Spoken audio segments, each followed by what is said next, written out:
It's really important to remember that we live in a human world and a human environment. And so we see, I don't know, the garbage truck, let's say, as just the truck that comes and takes away our garbage, and we like that. A critter might see it as like the scary thing that has like arms that come out and like shake stuff and makes a lot of noise and has squeaky brakes sometimes and all of that. So I think one of the things when we're looking at evaluating our environment is making sure that we're not dismissing something because we know the human purpose of that item or action or whatever it is. And thinking about like, ooh, what would that actually look like if I was a 7-pound creature like a cat?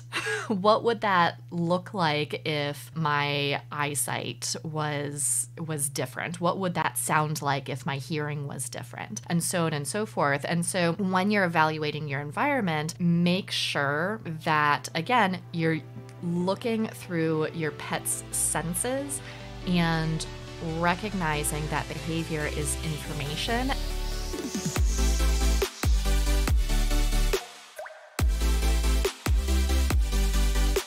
Welcome to Enrichment for the Real World, the podcast devoted to improving the quality of life of pets and their people through enrichment. We are your hosts, Allie Bender. And I'm Emily Strong. And we are here to challenge and expand your view of what enrichment is, what enrichment can be, and what enrichment can do for you and the animals in your lives. Let's get started.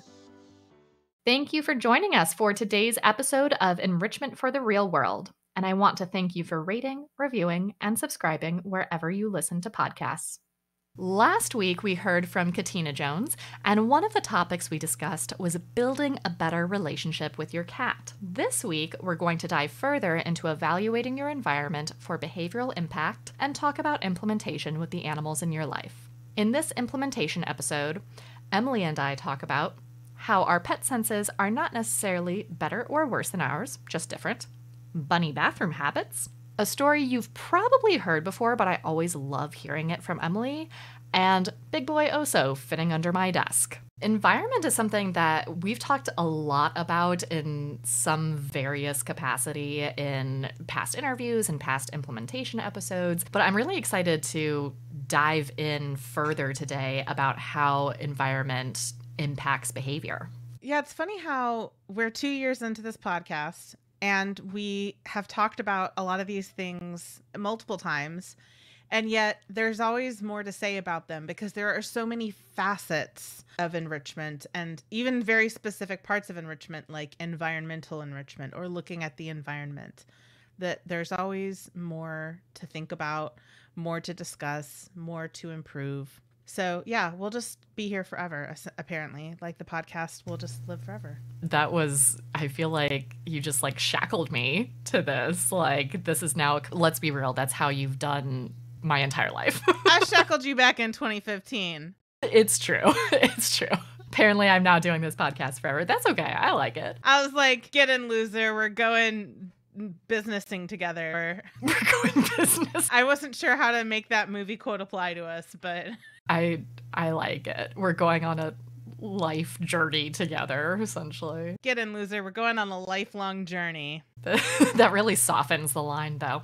Anywho. So, yeah, and not only is there more to say, but I think one of the lovely things is there's always just more to learn, and the more you learn how much you don't know and how much more there is to know, and how we're going to talk about evaluating environment today is different than we would have talked about it 2 years ago when the podcast first started. Yeah.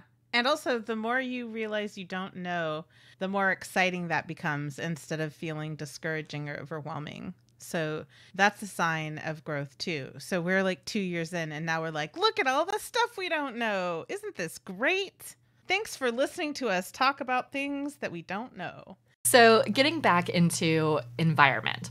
Obviously, all of our pets live in an environment of some kind. For our dogs and cats, that's our home environment, but we have other species like Zorro, my turtle, is living in an environment that I've carefully created and curated for him, which is different than my living environment, and good because I don't want to live in a pond. That doesn't sound great, and it sounds wrinkly and squishy, and I'm not about that life. Somehow humans like water, but less than semi-aquatic terrapins do. That was redundant, semi-aquatic terrapin.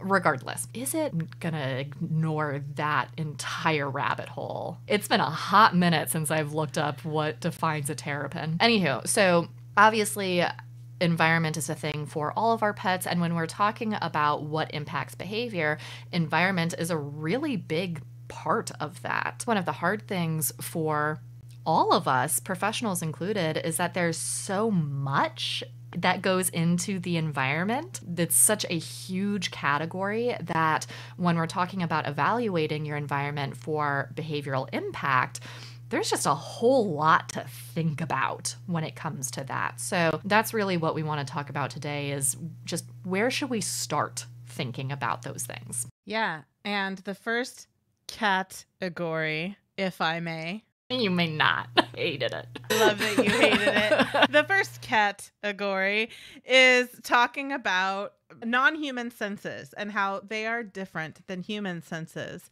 And so they sense and perceive the world differently than we do.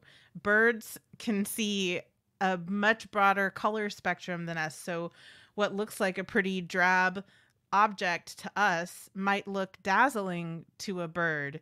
Dogs can smell things that we can't even begin to fathom smelling. Cats can see and hear things that we can't even fathom seeing and hearing. So we have to remember that they aren't seeing their environment the way we are. They're not sensing it. They're not smelling it. They're not feeling it. And one of the things that Katina talked about that I thought was so important is remembering how much cats are heat seeking. And so for them, what feels like a comfortable temperature to us might not be the temperature that your cat prefers. And so the reason that they're doing something annoying, like sitting on your counter, is because there's a sun puddle there that is a temperature that they would prefer. So instead of thinking of that punitively, like, why are you on my counter? Think of it like, how can I create another space for you in the house that has the temperature that you would prefer to stay in? So remembering that, learning our pet senses, what they are as best as we know, because again, there's so much we don't know, but to the best of our ability, we should be learning about the way that our pets are sensing the world and try to arrange our environment in a way that better meets those sensory needs. And in addition to that, remembering that it's not necessarily about their senses are better or worse than ours. I think it can trip us up when we compare their senses to our senses sometimes, but remembering that they are experiencing it differently. And the story that I have about that is when we were writing the book, I guess I must have written the chapter on the senses now that I'm telling this story, because that's what would make this story make sense. We got feedback from Eileen Anderson, who is a phenomenal professional and who just happens to have a master's in some sort of auditory sound something or other. I forget. She's going to have to remind me when she's on the podcast. I had said something along the lines of, in that chapter, of their hearing is better than ours. And she came back with, I remember it was like multiple paragraphs about dog hearing. It was so cool and so welcomed. And it was essentially like, well, better is not necessarily the right word. Here's how it's different than humans. And here, like, you know, in some areas we might consider it better. In some areas we might consider it worse. It's not really about better or worse. It's just about how different they are. And so I think whenever I am thinking about another species' senses, I am removing my human part of that and just looking at how would experiencing the world in the way that you experience it be like. Yeah, I think that's a really good point. And I'm going to do that annoying, epistemologically incorrect thing where I'm like, I feel like several years ago I read a study on, but it's because I feel like several years ago I read a study about that dogs can't smell bananas as well as humans can. Oso begs to differ. Right. That's why I'm like, don't quote me on this because I can't cite my sources. But if that is true, that humans for some reason can smell bananas better than dogs, even though in general dogs have a better sense of smell than we do, then that's a really good example of how it's not really better or worse. It's just different. So hopefully that story is true. If anybody out there can give me a citation, that'd be great. So moving on. In the next thing that Katina brought up that I really loved was that we tend to view behavior through a human lens. And that makes sense because we are humans. And so it's the only lens that we are capable of viewing behavior through. But we have to remember that we are processing information and we're processing the world around us from a species specific point of view, and that's not the point of view of the animals in our care. We have to remember that when we're looking at how our pets moving through their environment, they're using, doggy logic if they're dog and cat logic if they're cats. We can't project our reasoning on our pets for why they are engaging with their environment the way they are. Katina brought up a really good example of cats don't urinate on things to retaliate because in the first place, like they don't think their urine is gross. Like they lick it, they put it in their mouths. So obviously it's not as repulsive to them as it is to us. I think that's a really funny and poignant example of this, of how we are viewing their behavior as retaliatory because our perception of their urine is different than their perception of their own urine. They don't think it is the most revolting smell on the planet like I do. And so in addition to that human perception is different than non-human perception, I think it's really important to remember that we live in a human world and a human environment. And so we see, I don't know, the garbage truck, let's say, as just the truck that comes and takes away our garbage, and we like that. And one of our critters might see the scary monster that comes by once a week, or in my neighborhood, we have 3 garbage days, actually. I feel so bad for any animal who does not like garbage day in my neighborhood. A critter might see it as like the scary thing that has like arms that come out and like shakes stuff and makes a lot of noise and has squeaky brakes sometimes and all of that. So I think one of the things when we're looking at evaluating our environment is making sure that we're not dismissing something because we know the human purpose of that item or action or whatever it is. And thinking about like, ooh, what would that actually look like if I was a 7-pound creature like a cat? What would that look like if my eyesight was different? What would that sound like if my hearing was different? And so on and so forth. And so when you're evaluating your environment, make sure that, again, you're looking through your pet's senses and recognizing that behavior is information. And so if you see that your pet is sidestepping, let's say, this appliance that you have, instead of saying like, oh, that's just Sully, they do silly things.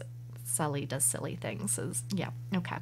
Think like, ooh, why? Why would Sully have feelings about that appliance enough to sidestep it? And really looking into what's the information that my pet is telling me instead of just casting it aside because it's so normal for us as humans. I actually have a real world example of this. We brought Bundini home last foster home is not a bunny person, doesn't know anything about bunnies, just welcomed Bundini in out of the goodness of his heart. And not being a bunny person, trying to take good care of Bundini was like, I bet you want your litter box cleaned because I wouldn't want to go to the bathroom in something that stinks. And so he was fully emptying out the litter box and cleaning it with soap and water every week. And Bundini stopped using the litter box. And he was so confused. He's like, am I not cleaning it enough? Do I need to do it every day? And I was like, no, because remember that bunnies go to the bathroom in places that smell like their potty.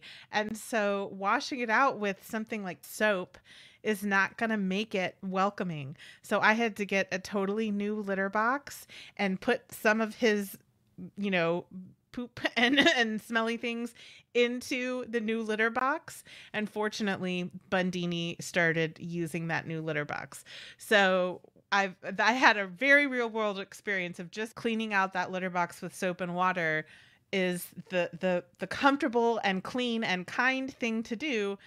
Does not mean that that's how the rabbit perceived that. And I think the last part about talking about how assuming behavior is information instead of random and how that relates to information about the environment is how they interact with the environment and what body language you're seeing as they interact with the environment. So I mentioned just a moment ago how a dog might be sidestepping an appliance. And it's like, okay, well, that sidestep, that's a pretty clear body language signal that we are wanting to increase distance between themselves, and the item or appliance or whatever it ends up being. And so it can seem like we're looking for little things like sidestepping half a foot or maybe a little lip lick or a stress yawn or whatever it is. But once you're fluent in your pet's specific body language and how they interact with the world and how they communicate how they're interacting with the world, they can provide so much information about their feelings surrounding the environment. My favorite story related to this that I've probably already told on this podcast, and I don't care, is the easiest behavior consultation I ever went in to help with was a blue and gold macaw who was screaming in the middle of the afternoon, like around 3:00 every day for like an hour. They were like, we've tried everything. We can't get this bird to stop screaming. We don't know why it happens. It's miserable, please. And so I went in thinking this is going to be just like a really difficult case. I'm going to have to work with them for a long time. I don't know that I can really do a lot because macaws make noise. It's what they do. And I went in at the time of day that the bird usually starts screaming. And I noticed that the bird was screaming very intentionally looking across the room. And I was standing next to the cage. And what I felt annoyed by was that there was a glare from the sun. At that time of afternoon, the sun went through the window at an angle that hit the mirror that was hanging above the sofa and was reflecting right back to the cage. And so I had the sun in my eyes from that mirror, and I looked at the bird, and the bird was looking right at the mirror as he was rage screaming. And I was like, can we take that mirror off your wall? And they were like, sure. And I like took the mirror down off the wall and put it on the ground, and the bird stopped screaming.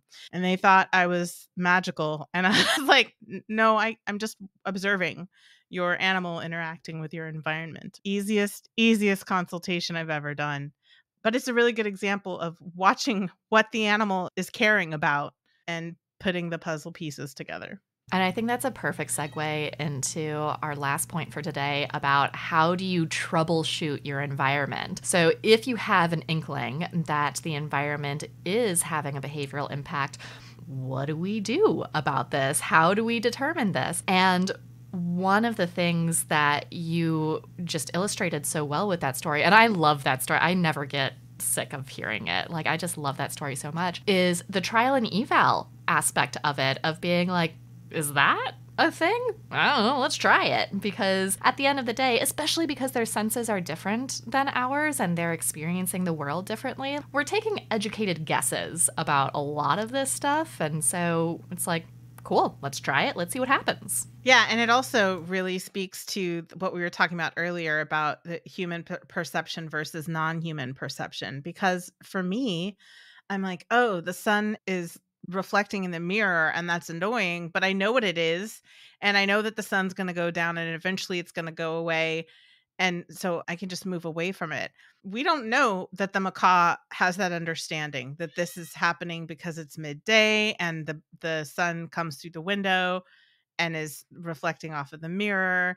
And if he just waits it out or turns his back to it for an hour, it'll go away. We don't know that they're able to do that thought process or understand concepts at that level.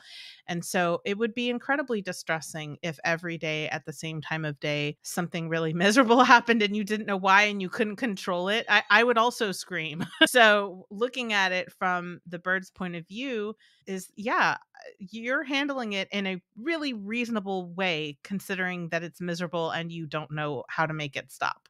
You're just having all the segues because I think that segues nicely into looking at, does this animal have the skills to interact with the environment that you've set up? So in that example, yes, the solution could have been he just turns his back and doesn't have the glare, but he didn't have the skill to do that. He probably didn't know that was an option. I know that Katina talked about that as well. Do you have a scratching post for your cat, but do they know that it's a scratching post? Do they have the skills to interact with that piece of furniture in that particular way? If we have set up our environment and we're like, you know what, I think I've done a pretty good job of setting up my environment for this specific species that I have in my home, and they're not doing it, then the next question we need to ask is, do they have the skills to do it? And when you're asking that question, one of the first things we should be thinking about is, have you ever seen them do that particular thing? Because if you are expecting them to do a behavior that you have literally never seen them do, then we probably need to teach them that skill. Apparently, unmuting myself is really hard, and it's not a skill that I have. I don't have the skill to interact with my Squadcast environment. It's fine. I've got this. So, one aspect of that is, let's make sure that our animals have the skills that they need to successfully navigate their environment. And we do that by teaching them, and we can teach them in lots of different ways, but they're not going to learn it on their own necessarily. If they haven't already learned it on their own, they're probably not going to learn it on their own. I'll put it that way, which means that we need to teach them how to do it. Another facet of this to consider is, if we don't know what skill we need to teach them, if we don't know what would help them navigate an issue with their environment, then we need to keep a trigger log. Because the best way to find out what the issue is data collection. I know y'all are probably tired of hearing us saying that, but we're going to just keep saying it forever. So suck it up, Buttercup. I don't know what to tell you. This is just life with animals. If you want to be good, effective problem solvers, data collection has to be a part of that. We can look at, what is the time of day that this behavior is happening, or the lack of the behavior that you want is not happening. Whatever the case may be, what's happening in the environment at the time? What can you see with your eyes? What can you smell? What can you hear? Pay attention to all of the sensory input, because even though their senses are different than ours and they perceive the world differently, we can probably get clues as to what is bothering them by using our own senses and keeping a log of everything that you can perceive in the environment that may be relevant to them. And then by keeping this log and collecting that data, over time, you'll get a clearer picture of what it is that they're having a problem with, and therefore what skills we can teach them to better navigate that issue. Or in the case of the bird, they don't need a skill. We just need to take down the mirror. Best case scenario. I've had so many clients, once they've been keeping a trigger log, find out that garbage day is the missing piece that we didn't know about that their pet had a problem with, especially for households where everybody's gone throughout the day. And they're like, man, Wednesdays are just really rough. And we figure that out through the trigger log. And then we discover that, oh, yes, garbage day is on Wednesday. And that's probably why it's really rough. For Brie, it was squealy brakes, because she's gotten so much better at not reacting to every single thing. And she has learned that other people and vehicles do in fact exist, and that's fine. But there were just some vehicles that she's still really reactive to. And after doing a trigger log, I realized that it was the squealy brakes that were the reason that some vehicles are still absolutely unacceptable to her, even though the rest of the vehicles now have her permission to exist. So they just can't have squealy brakes. She's a corporate shill for those, like, brake check or something. She gets paid every time she sends a truck. Oso doesn't care about squealy brakes as much. I mean, diesel engines sometimes. It depends on the diesel engine that's happening. But for him, he became my indicator that a storm was about to happen. And so he has some storm sensitivity. He has the skills now to interact with the environment in a way that helps him feel more comfortable during storm. I think I've mentioned this probably a million times, but the ongoing saga of senior dog arthritis, pain med trials, all of that, which those of you with old joints in your life, either in your body or in somebody else's body whom you care for, know that storms are a thing that affect them. So for him, I started noticing that about 30 minutes before a storm started, he would come and assume the position behind my chair. I work from home, and so if it's a work day, I am in my office working, and he knows that the safest place for him to be during a storm is underneath my desk if I am in my office. His safe space related to storms is related to wherever I am. If I'm not home, it's related to wherever my partner is. If I'm home, it's under my desk, which I don't particularly love that choice, but it is the choice that we have agreed to. So for him, he'll assume the position right behind my chair. It's the only time I see that very particular positioning from him. And he usually has his little worried ears going on and a little worried face happening. And sure enough, like clockwork, 30 minutes later, it will start thundering. It's wild how good of an indicator he is for storms. And it's my cue. Oh, is it gonna rain? And I look up out of the window. I'm like, oh yeah, it is cloudy, I guess. Or it's completely sunny. And I'm like, my dog says it's gonna rain and he's never wrong. So for him, looking at the behavioral impact to see what's happening in the environment, because I know when he sits there, it's going to storm. And the reason he usually sits there is, I'm assuming, I don't know, this is conjecture, but the consequence to him sitting there is not only me paying attention to him, petting him, talking to him, but I will also move my chair and my footrest out of the way so that he can go under my desk. And that's how I for sure know that there's going to be a storm, is that he goes under my desk and he does not at any other time. So that's my example of environment and behavioral impact. I